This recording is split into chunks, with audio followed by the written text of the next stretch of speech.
The Junkmakers. Albert Teichner. Published, 1961. Categories: fiction, science fiction, short stories. Also available on our channel. Teichner. Sweet Their Blood and Sticky, 1961. Cerebrum, 1963. Man-Made, 1960. Copyright. Please read the legal notice included in this ebook and/or check the copyright status in your country. Transcriber's note: this e-text was produced from MIF, Worlds of Science Fiction, July 1961. Extensive research did not uncover any evidence that the U.S. copyright on this publication was renewed. Wendell Hart had drifted, rather than plunged, into the underground movement. Later, discussing it with other members of the Savers conspiracy, he found they had experienced the same slow, almost casual awakening. His own, though, had come at a more appropriate time, just a few weeks before the great ritual sacrifice. The sacrifice took place only once a decade, on High Holy Day at dawn of the spring equinox. For days prior to it, joyous throngs of workers helped assemble old vehicles, machine tools and computers in the public squares, crowning each pile with used, disconnected robots. In the evening of the day they proudly made their private heaps on the neat green lawns of their homes. These traditionally consisted of household utensils, electric heaters, air conditioners and the family servant. The wealthy Easter considered particularly blessed even had 2 or 3 automatic servants beyond the public contribution, which they destroyed in private.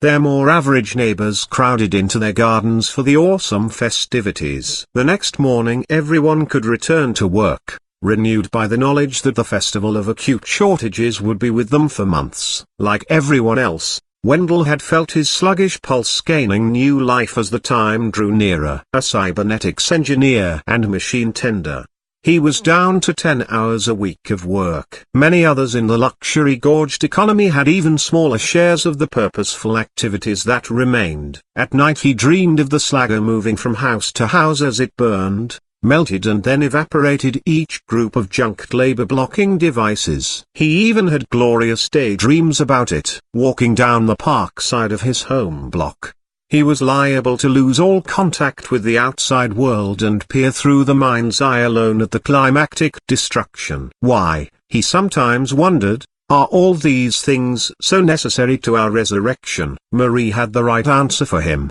the one she had learned by rote in early childhood. All life moves in cycles. Creation and progress must be preceded by destruction. In ancient times that meant we had to destroy each other. But for the past century our inherent need for negative moments has been sublimated, that's the word the news broadcasts use, into proper destruction. His wife smiled. I'm only giving the moral reason, of course. The practical one's obvious. Obvious it was, he had to concede. Men needed to work, not out of economic necessity anymore but for the sake of work itself. Still a man had to wander a broken bar. He had begun to visit the public library archives, poring over musty references that always led to maddeningly frustrating dead ends. For the past century nothing really informative seemed to have been written on the subject. You must have government authorization, the librarian explained when he asked for older references, which, naturally, made him add a little suspicion to his already large dose of wonder. You're tampering with something dangerous, Marie warned. It would make more sense for you to take long sleep pills until the work cycle picks up. I will get to see those early references, he said through clenched teeth. He did. All he had needed to say at the library was that his work in sociology required investigation of some 20th century files. The librarian, a tall,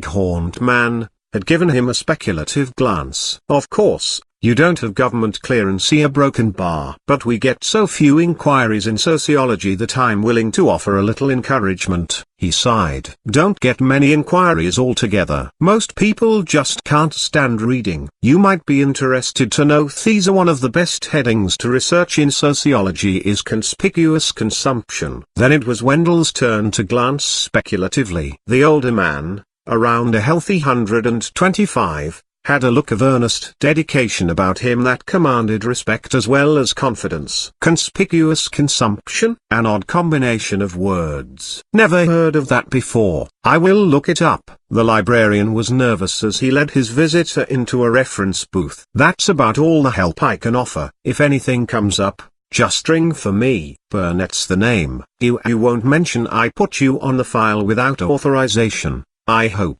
Certainly not. As soon as he was alone he typed conspicuous consumption into the query machine. It started grinding out long bibliographical sheets as well as cross-references to obsolescence, natural obsolescence, technological obsolescence, planned, plus even odder items such as waste making, art of and production, stimulated velocity of. How did such disparate subjects tie in with each other? By the end of the afternoon he began to see, if only dimly, to what the unending stream of words on the viewer pointed. For centuries ruling classes had made a habit of conspicuously wasting goods and services that were necessities for the mass of men. It was the final and highest symbol of social power. By the time of Louis XIV the phenomenon had reached its first peak. The second came in the 20th century when mass production permitted millions to devote their lives to the acquisition and waste of non-essentials. Hart's 22nd century sensibilities were repelled by the examples given. He shuddered at the thought of such antisocial behavior. But a parallel development was more appealingly positive in its implications. As the technological revolution speeded up,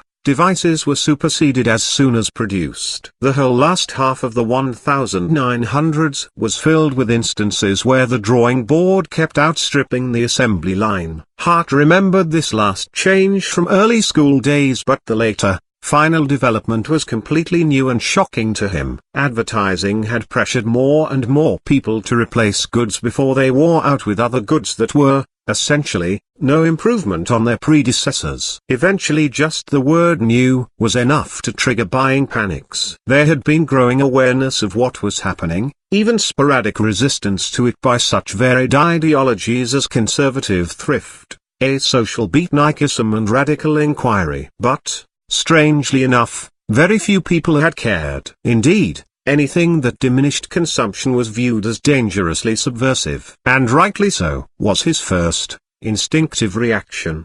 His second, reasoned one, though, was less certain. The contradiction started to give him a headache. He hurried from the scanning room, overtaxed eyes blinking at the rediscovery of daylight. Burnett walked him to the door. Not feeling well? He inquired. I'll be all right. I just need a few days real work. He stopped. No, that's not why. I'm confused. I've been reading crazy things about obsolescence. They used to have strange reasons for it. Why? Some people even said replacements were not always improvements and were unnecessary. Burnett could not completely hide his pleasure. You've been getting into rather deep stuff, deeper or nonsensical. True. Come back tomorrow and read some more. Maybe I will. But he was happy to get away from the library building. Marie was horrified when he told her that evening about his studies. Don't go back there, she pleaded. It's dangerous. It's subversive. How could people say such awful things? You remember that Mr. Johnson around the corner? He seemed such a nice man, too, until they arrested him without giving a reason. A broken bar, and how messed up he was when he got out last year. I'll bet that kind of talk explains the whole thing. It's crazy. Everyone knows items start wearing out and they have to be replaced. I realize that, honey. But it's interesting to speculate. Don't we have guaranteed freedom of thought? She threw up her hands as if dealing with a child. Naturally we have freedom of thought. But you should have the right thoughts, shouldn't you? Wendell, promise me you won't go back to that library. Wella, reading's a very risky thing anyway. Her eyes were saucer round with fright. Please, darling. Promise. Sure, you're right, honey. I promise. He meant it when he said it. But that night, tossing from side to side, he felt less certain. In the morning, as he went out, Marie asked him where he was going. I want to observe the preparations for the preliminary rites. Now that, she grinned, is what I call healthy thinking. For a while he did stand around the central plaza along with thousands of other idlers, watching the robot dump trucks assemble the piles of discarded equipment. The crowd cheered loudly as an enormous crane was knocked over on its side. "There's 50 millions worth out there," a bystander exulted. "It's going to be the biggest preliminary I've ever seen." "It certainly will be," he said, catching a little of the other man's enthusiasm despite his previous doubts. Preliminary rites were part of the emotion-stoking that preceded the highest holy day. Each rite was greater and more destructive than those that had gone before. As tokens of happy loyalty, viewers threw hats and watches and stick pins onto the pile just prior to the entry of the slaz. What better way could be found for each man to manifest his common humanity? After a while doubt started assailing him again, and Hart found himself returning almost against his will to the library building. Burnett greeted him cordially. "Today's visit is completely legal," he said. "Anyone doing olden time research is automatically authorized if he has been here before." "I hope my thought can be as legal," Hart blurted out. "Well, that was just a joke." "Oh, I can recognize a joke when I hear one, my friend." Hart went to his booth, feeling the man's eyes measuring him more intently than ever. It was almost a welcome relief to start reading the reference scanner once more. But not for long. As the wider pattern unfolded, his anxiety state intensified. It was becoming perfectly obvious that many replacements used to be made long before they were needed. And it was still true. "I should not be thinking such thoughts," he told himself. "I should be outside in the plaza, being normal and human." But he could see how it had come about, step by step. First there had been pressure from the ruling echelons, many of whose members only maintained their status through excessive production. Then, much more important, there had been the willful blindness of the masses who wanted to keep their cozy, familiar treadmills going. He slammed down the off button and went out to the librarian's desk. "Do people want to work all the time?" he said. "For the sake of work alone?" He immediately regretted the question. But Burnett did not seem to mind. "You've only stated the positive reason, Mr. Hart. The negative one could be stronger, the fear of what they would have to do if they did not have to work much over a long period." "What would it mean?" "Why, they would have to start thinking. Most people don't mind thought if it's concentrated in a narrow range.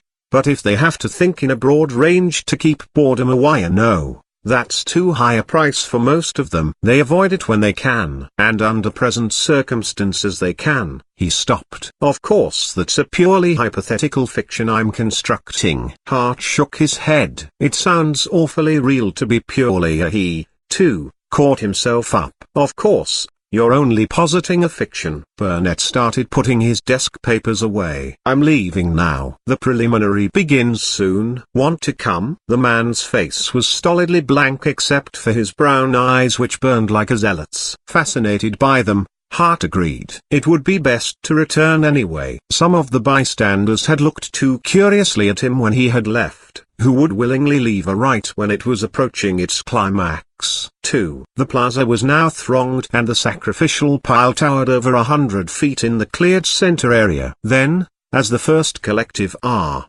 arose, a giant slag lumbered in from the east, the direction prescribed for such commencements. Long polarity arms glided smoothly out of the central mechanism and reached the length for total destruction. "That's the automatic setting," parents explained to their children. When the children demanded eagerly, "Any moment now," then the unforeseen occurred.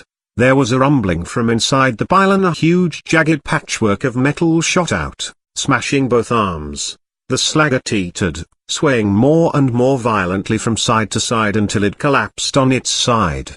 The rumbling grew, and then the pile, like a mechanical cancer, ripped the slagger apart and then absorbed it. The panicking crowd fell back. Somewhere a child began crying, provoking more hubbub. Sabotage. People were crying, "Let's get away." Nothing like this had ever happened before. But Hart knew instantly what had caused it. Some high-level servo mechanisms had not been thoroughly disconnected. They had repaired their damages, then imposed their patterns on the material at hand. A second slagger came rushing into the square. It discharged immediately, and the pile finally collapsed and disintegrated as it was supposed to. The crowd was too shocked to feel the triumph it had come for, but Hart could not share their horror. Burnett eyed him. "Better look indignant," he said. They'll be out for blood. Somebody must have sabotaged the setup. Catch the culprits, he shouted, joining the crowd around him. Stop antisocial acts. Stop antisocial acts, roared Burnett,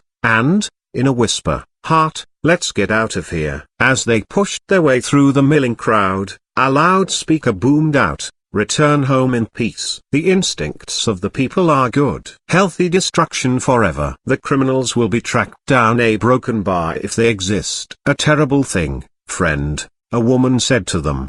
Terrible, friend, Burnett agreed. Smash the antisocial elements without mercy. 3 children were clustered together, crying. I wanted to set the right example for them, said the father to anyone who would listen. They'll never get over this. Hart tried to console them. Next week is High Holy Day, he said, but the bawling only increased. The 2 men finally reached a side avenue where the crowd was thinner. Come with me, Burnett ordered. I want you to meet some people. He sounded as if he were instituting military discipline, but Hart, still dazed, willingly followed. It wasn't such a terrible thing, he said, listening to the distant uproar. Why don't they shut up? They will eventually. Burnett marched straight ahead and looked fixedly in the same direction.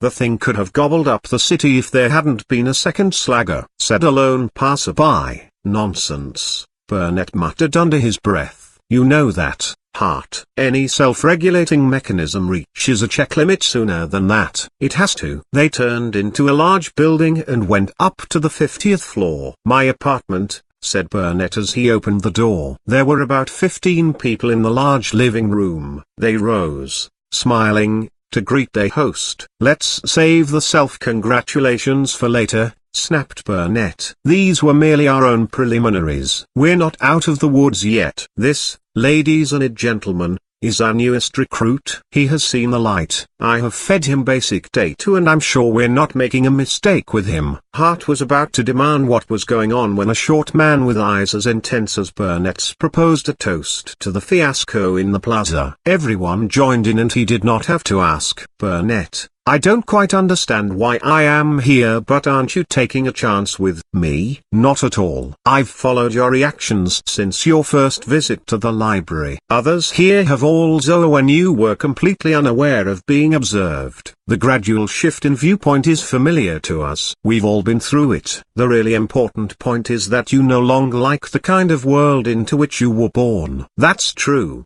but no one can change it. We are changing it, said a thin-faced young woman. I work in a servo lab and a ...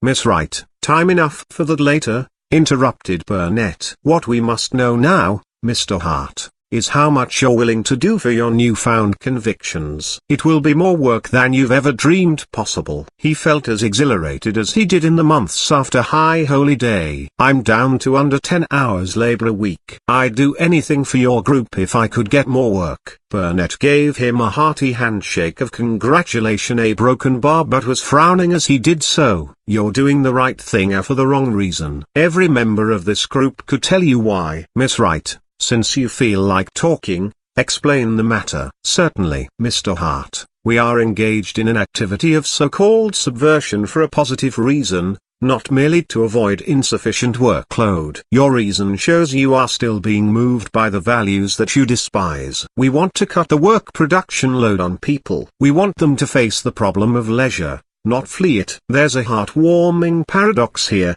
Burnett explained. Every excess eventually undermines itself. Everybody in the movement starts by wanting to act for their beliefs because work appears so attractive for its own sake. I was that way, too, until I studied the dead art of philosophy. Well, Hart sat down, deeply troubled. Look, I deplore destroying equipment that is still perfectly useful as much as any of you do. But there is a problem. If the destruction were stopped, there would be so much leisure people would rot from boredom. Burnett pounced eagerly on the argument. Instead, they're rotting from artificial work. Boredom is a temporary, if recurring phenomenon of living, not a permanent one. If most men face the difficulty of empty time long enough, they find new problems with which to fill that time. That's where philosophy showed me the way. None of its fundamental mysteries can ever be solved, but, as you pit yourself against them, your experience and capacity for being alive grows. Very nice,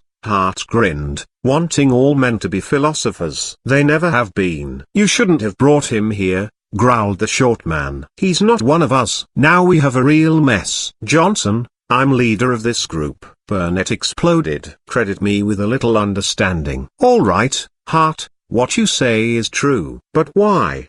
Because most men have always worked too hard to achieve the fruits of curiosity. I hate to keep being a spoil sport, but what does that prove? Some men who had to work as hard as the rest have been interested in things beyond the end of their nose. They all groaned their disapproval. A good point, Hart. But it doesn't prove what you think. It just shows that a minority enjoy innate capacities and environmental variations that make the transition to philosopher easier. And you haven't proven anything about the incurious majority. This does, though. Whenever there was a favorable period, the majority who could, as you put it, see beyond the ends of their noses increased. Our era is just the opposite. We are trapped in a vicious circle. Those noses are usually so close to the grindstone that men are afraid to raise their heads. We are breaking that circle. It's a terribly important thing to aim for, Burnett. Buter. He brought up another doubt and somebody else answered it immediately. For the next half hour,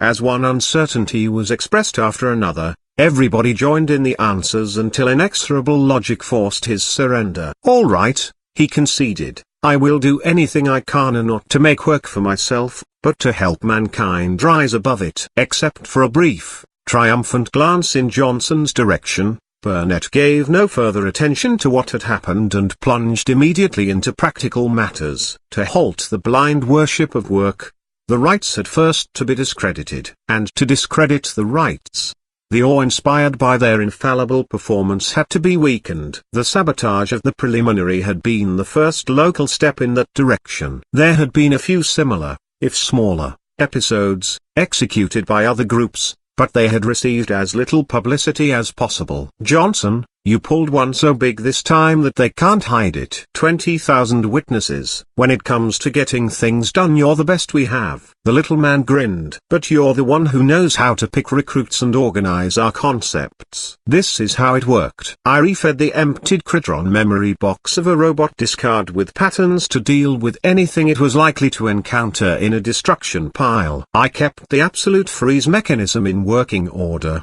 but developed a shield that would hide its activity from the best pile detector. He spread a large tissue schematic out on the floor and they all gathered around it to study the details. Now, the important thing was to have an external element that could resume contact with a wider circuit, which could in turn start meshing with the whole robot mechanism and then through that mechanism into the pile. This little lever made the contact at a pre-fed time. Miss Wright was enthusiastic. That contact is half the size of any I've been able to make. It's crucially important, she added to Hart. A large contact can look suspicious. While others took miniphotos of the schematic, Hart studied the contact carefully. I think I can reduce its size by another 50%. Alloys are one of my specialties, so when I get a chance to work at them. That would be ideal, said Burnett. Then we could set up many more discarded robots without risk. How long will it take? I can rough it out right now. He scribbled down the necessary formulas and everyone photographed that too. Maximum security is now in effect,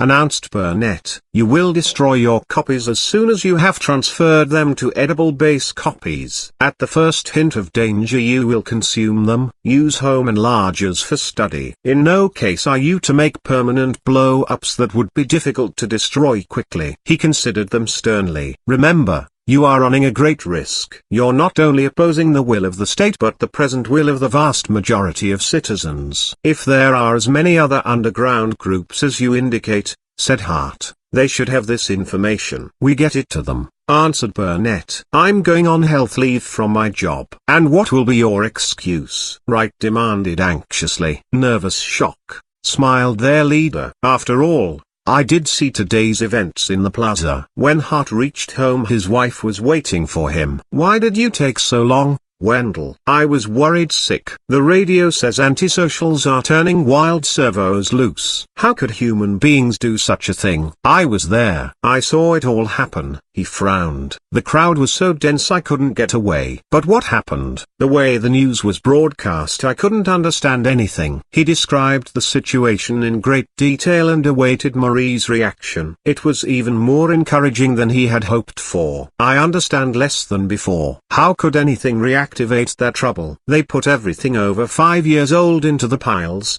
and the stuff's supposed to be decrepit already. You'd almost think we were destroying wealth before its time, because if those disabled mechanisms reactivate, she came to a dead halt. That's madness. Oh, I wish High Holy Day were here already so I could get back to work and stop this empty thinking. Her honest face was more painfully distorted than he had ever seen it before, even during the universal pre-write doldrums. Only a few more days to go, he consoled. Don't worry, honey. Everything's going to be all right. Now I'd like to be alone in the study for a while. I've been through an exhausting time. Aren't you going to eat? The last word triggered the entry of Eric, the domestic robot, pushing the dinner cart ahead of him. No food tonight, Hart insisted. The shining metal head nodded its assent and the cart was wheeled out. That's not a very humane thing to do, she scolded. Eric's not going to be serving many more meals. Good grief, Marie, just leave me alone for a while, will you? He slammed the study door shut, warning himself to display less nervousness in the future as he listened to her pacing outside. Then she went away. The projector gave him a good-sized wall image to consider. He spent most of the night calculating where he could place tiny self-activators in the obsolescent robots that were to be donated by his plant. Then he set up the instruction tapes to make the miniature contacts. Production then would be a simple job, only taking a few minutes. And during a working day there were always many periods longer than that when he was alone on the production floor. But thinking the matter out without computers was much more difficult. Human beings ordinarily filled their time on a lower abstracting level. When he unlocked the study door in the morning he was startled to see Marie bustling down the corridor, pushing the food service cart herself. That did not make sense, especially considering last night's statement about Eric. I thought you'd want breakfast early, she coughed. You didn't have to bother, honey. Eric could have done it. If she had been prying, the cart might have been a prop to take up as soon as he came out. On the other hand, what could she in her technical ignorance make of such matters anyway? It was best not to rouse any deeper suspicions by openly noticing her wifely nosiness. At breakfast they pretended nothing had happened, devoting the time to mutually disapproved cousins, but all day long he kept wondering whether ignorant knowledge couldn't be as dangerous as the knowing kind. The next morning, after a long sleep, he went to the factory for the first of his semi-weekly work periods. He sat before a huge console, surveying scores of dials, at the end of a machine that was over 500 yards long. Today it was turning out glass paper the color of watered blood, made only for ritual publications, packing it in sheets and dispatching them in automatic trucks, but the machine could be adjusted to everything from metal sheeting to plastic felts. At the far end sat another man, diminished by distance, busily tending more dials that could really take care of themselves. After a while the man went out for a break. Hart ran 100 yards to a section that was not working. He snapped it into the alloy supply and fed in the tape. In a minute, several dozen tiny contacts came down a chute. He pocketed them and disconnected the section just before his fellow worker reappeared. The man walked down the floor to him, looking curious. "Anything the matter?" he asked, hopeful for some break in routine. "No, just felt like a walk." "Know what you mean. I feel restless too." "Too bad this plant's only 2 years old.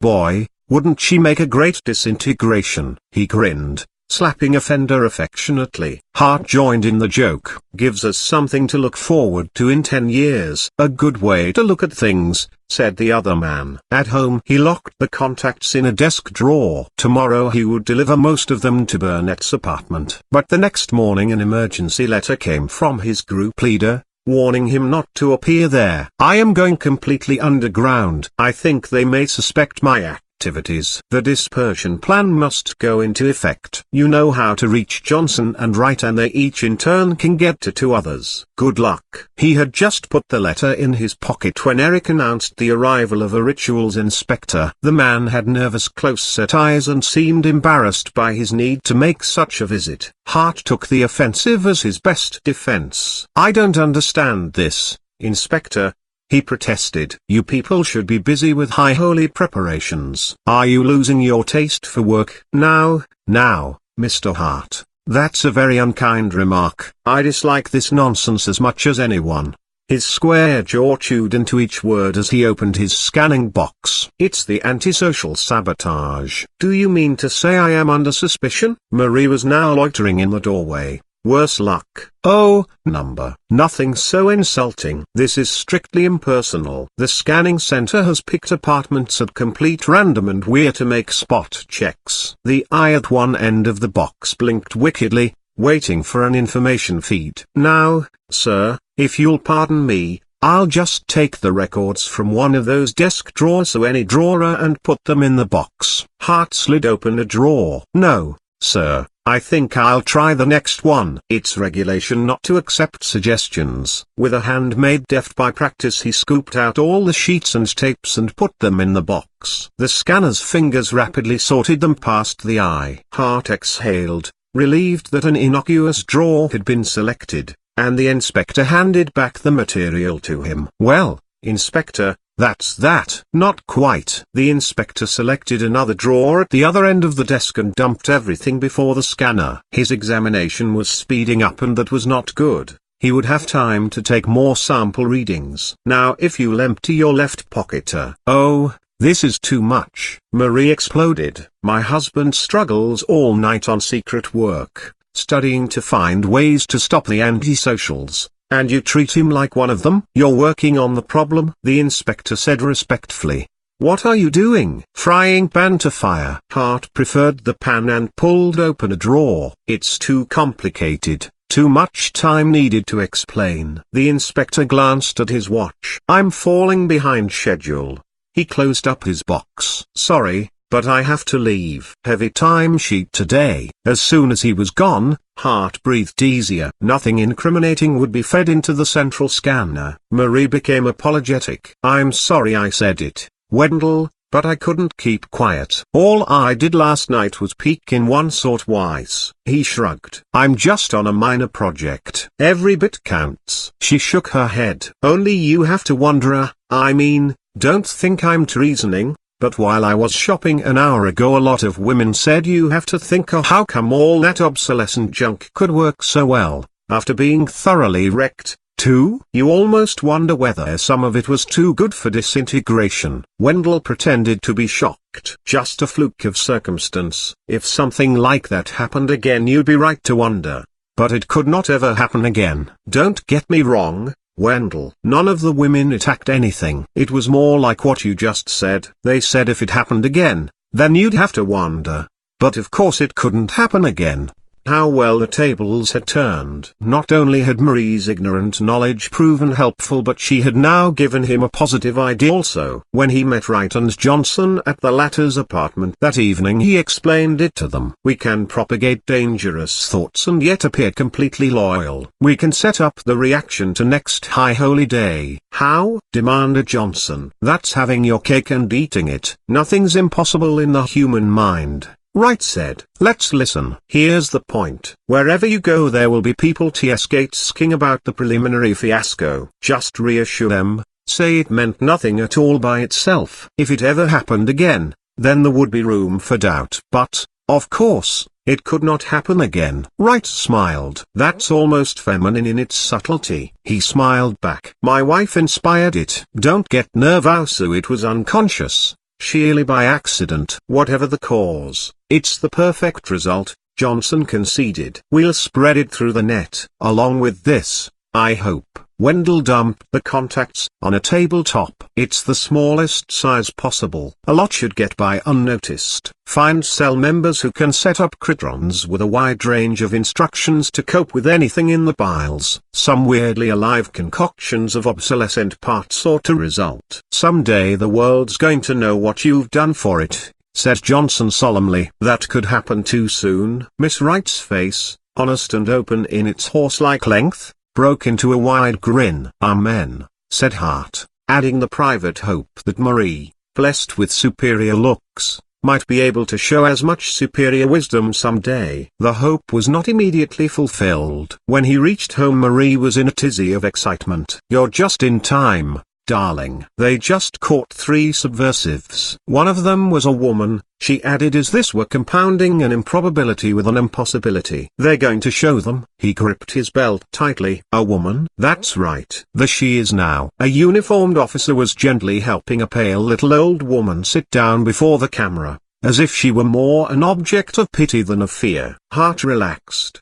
Caught red-handed with the incriminating papers, shouted an offstage announcer. Handbills asserting objects declared obsolescent could actually last indefinitely. What do you have to say for yourself?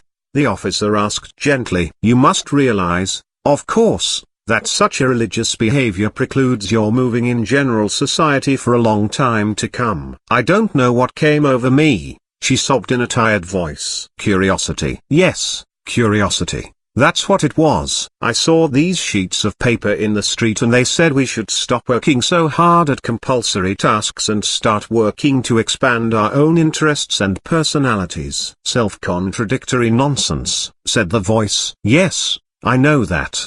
But it made me curious and I took it home to read. And it said our compulsory tasks were artificially manufactured and, if you didn't believe that, look at the pile that reactivated itself the other day. She stopped, reorganizing her thoughts. Of course, though, that thing in the plaza was unique, you know. I don't think it could mean a thing, a broken bar, unless it happened a few times. And the fact is it won't ever happen again. Well, that much makes very good sense, said Marie. You said the same thing, Wendell. I don't think that poor woman knew what she was doing. Just a dupe for subversive propaganda. A dupe for subversive propaganda, the announcer was saying. See, exactly what I said. Yes, dear.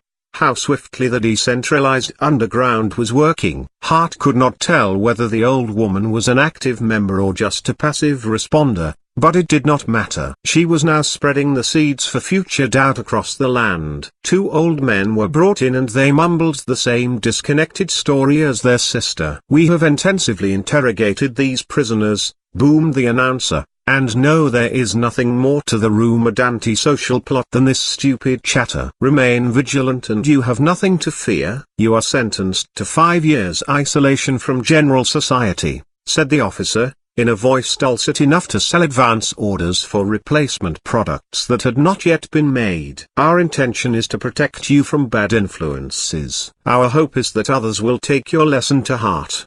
God bless you, said the woman, and her brothers joined in effusive thanks. Makes you proud to be a human being, Marie said. I was getting some stupid doubts myself, dear. I must admit it. But that's all past. I can hardly wait for the highest holy day. Neither can I, sighed her husband. 3. The next day at noon Eric came to him, functioning on the final set of servo instructions that had been installed in him at the factory of his birth 8 years before.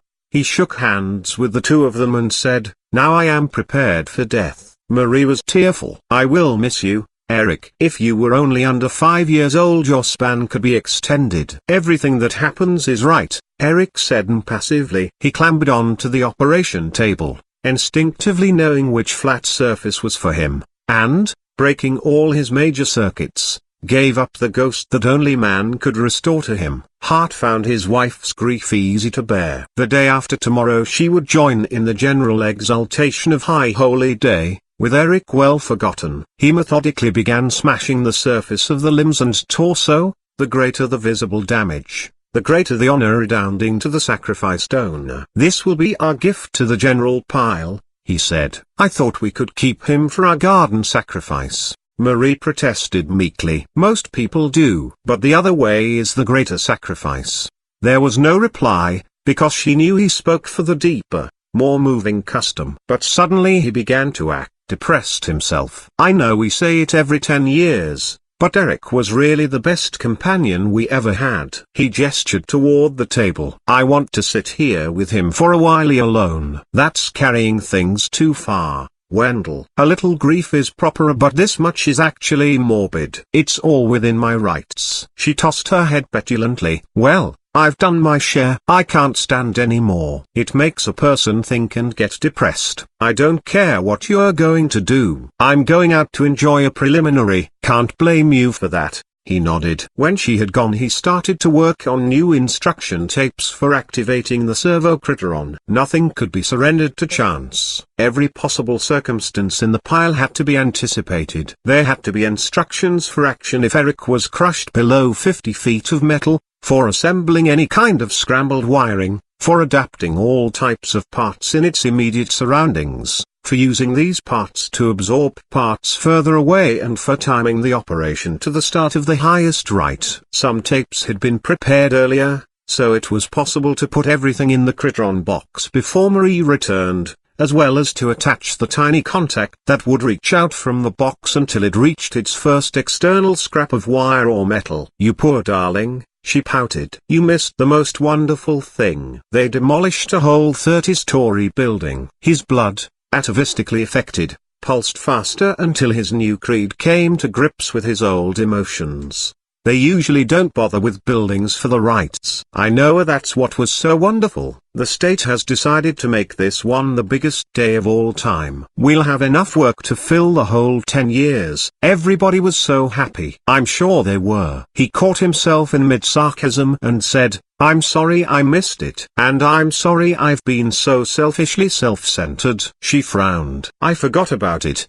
But there were people in the crowd boasting they had been assigned to fight antisocial movements. I had to boast back that my husband had been honored too. He tensed. Oh, what did they say to that? Frankly, they laughed. I should think so. The central scanner didn't pick up anything except a lot of ineffective propaganda. The sabotage business was all hysteria. That's just what they say to the assignments were an empty honor. She coldly considered Eric. I want to wreck him too. I've smashed the insides, he said. You'd better just work the surface. That's all I want to do, she answered, starting to scratch traditional marks all over the dead robot. It gave her a full afternoon of happy, busy labor. The next day a large open truck came around and the street echoed to the appeal for contributions. Festival spirit was running high everywhere, and when the neighborhood crowd saw the young robot porters carry Eric out, there was a loud cheer of appreciation. My husband decided on a major contribution right away, Marie announced to them. It's the least we could do, he said modestly. Many onlookers, swept away by their example, rushed indoors to bring out additional items of sacrifice. But only 2 others gave up their robots. The rest clung to them for private holy night ceremonies. Soon Eric disappeared under the renewed deluge of egg beaters and washers. The best collection I have seen today, said the inspector accompanying the truck. You people are to be congratulated for your exceptional patriotism. Destroy, they shouted back joyously. Make work. At dawn the central plaza was already crowded and new hordes kept pouring in from outlying areas. Wendell and his wife had been among the first to arrive. They waited, impatient in their separate ways, on the borderline 500 yards from the 10-story pier. Martial music roared from loudspeakers, interrupted by the mellifluous boom of a merchandising announcer. New product. Better models. 100 years of high holy days. New. Destroy, came the returning shout. Make work. Work. All the sounds echoed back and forth until baffled away by the open area across the plaza, where one large structure had already been destroyed. 3 others were slated for collapse today. The biggest holy day ever, a restless old woman said to Marie. I've seen all 9 of them. Eric's in there, Marie chatted back, superficially sad, deeply happy. Who? Our house robot. Imagine that. Did you hear that? People gathered round them and cheered. The good-natured jostling continued until someone said, 5 minutes to go. Wendell checked his watch. Somewhere in the pile at least one element was coming to life. A metal arm reaching out for Brother Metal to engulf in its cybernetic sweep. They're coming. A line of 6 shiny new slugs came rumbling into the open with military precision. They moved along slowly, prolonging the pleasures of anticipation, then broke rank, each seeking its assigned point around the pile of appliances gathered for destruction. The latest improved models, said the loudspeakers. They will first perform 15 minutes of automatic maneuvers. The military music resumed and each slugger turned, as if circling a coin, in clanking rhythm to it. The 360-degree turn. Next, making a box on the plaza floor a broken bar. The voice stopped, appalled. An avalanche of metal slid down one side of the pile and the crowd gasped. The downward movement viscously slowed. Then the metal, suddenly alive with the capacity to defy gravity, circled upward. Jagged limbs started flailing about. "Disintegrator attack!" screamed the loudspeakers. Attack! The maneuvers stopped. For one brief moment prior to changeover the plaza was dead still, except for the deafening rumble in the pile. The slugs broke the spell, rushing full speed toward the pile, evaporator beams working. One by one they faltered and were sucked into the destructive pyre. The crowd fell further back. The whole pile came alive like a mineral octopus. Then the squirming thing collapsed, every makeshift circuit irreparably broken and dead. Everything had been happening too fast for any pronounced reaction to accompany it, but now the world went crazy. "Stand firm," pleaded the loudspeakers. "We will get reinforcements as soon as celebrations are finished elsewhere." A barrage of enormous boos came from the disintegrating mob. "Never again, fakes. It's finished. Done for." "Stand firm." But the breakup down side avenues continued. "I don't understand," Marie shuddered. "Everything's crazy." "We've been deceived, Wendell." "Who's been deceiving us?" "No Bodger unless it's ourselves." "I don't understand that either." Saucer-eyed she watched a great clump of disgruntled people push past. "I have to think." Suddenly, as they came around a corner, they were facing Burnett. Hart tried to disregard him but the group leader would have none of that. He rushed up to Hart. "Good to see a friendly face." "Shocking developments." His face was grim, but tiny wrinkles at the corners of his eyes betrayed an amusement that could only be discovered by those who looked for it. "Mr. Burnett," he explained to Marie, a librarian at the main building. "Mr. Burnett, my wife Marie. I am most happy to meet you, Mrs. Hart. Have you heard the latest?" "No, Mr. Burnett. The same things have been happening everywhere. They announced it on the radio and they're saying it's due to antisocial elements." "Shocking." She shook her head stubbornly. "I don't know what to think. Maybe we shouldn't be shocked, maybe we should be. I just don't know, Mr. Burnett. I came to enjoy myself and look how it's ended." She bravely held back a sob. "Maybe we'd have been better off if we've never heard about high holy days." Burnett looked about with feigned apprehension. "You have to be careful what you say. The government says there's even talk of subversive handbills about trying to rehabilitate some of the stuff in the piles. The government ought to keep quiet." She exploded. "They said this couldn't happen." "You can't believe anything they say anymore. The people decide and the government will have to listen. That's what I say. And I'm a pretty typical person. Not one of your intellectual kind. No criticism of present company intended." "None taken, Mrs. Hart." "Our human future," said Burnett, exchanging a grin with his aide, "remains, as it always has really been, interesting to say the least." The end. Thank you for listening Free Audiobooks channel. If you like the audiobook, please do not forget to click like and subscribe buttons.